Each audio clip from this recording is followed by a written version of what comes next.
received tonight. I would like to congratulate each one of you for all the success you have become. Hindi ko talaga akalain lahat kayo halos ay very successful sa mga buhay-buhay ninyo. I saw Roy a while ago. May utang ka sa akin. He was married, first married to yung anak ko sa aking advisory class nung araw. Yun ang kanyang first wife. Sa kayo. And I was also reminded somehow by Cynthia kanina. She mentioned something about it's not really how successful you are in your life, but what is important is your family, especially if you karoon ka ng experience of having been sick ng galon, no? Ako naman po ay isang nabiktima ng undoy. Yes, and I lost practically everything. But lahat ng naipon ko, nawala lahat yun. But to my surprise, hindi sumama ang loob ko sa mga bagay na yun.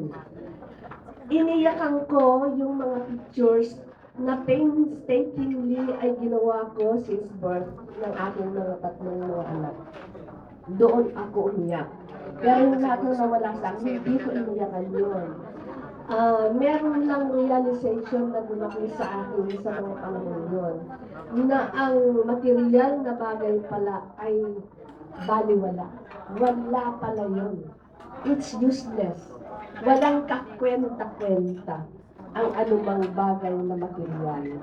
What is important is, andyan, kompleto yung pamilya at patuloy na nagmamahalan. Isa pa, baka makalimutan ko yung isang estudyante ko kanina. Meron kaming topic, I remember now, about marriage and the family. And apart siguro sa advice ko yon sa kanila, na do not refuse your husband. Iyan ay isang kasalanan. Be submissive to your husband. Huwag ninyong iiwasan kung ano man ang kahilingan. Yes, isa yun sa mga sinasabi sa kanila noon na yes, you have to obey. And natatandaan ko pa, there's nothing to be ashamed of kung ano man ang ginagawa niyo sa kama with your husband is something that is beautiful.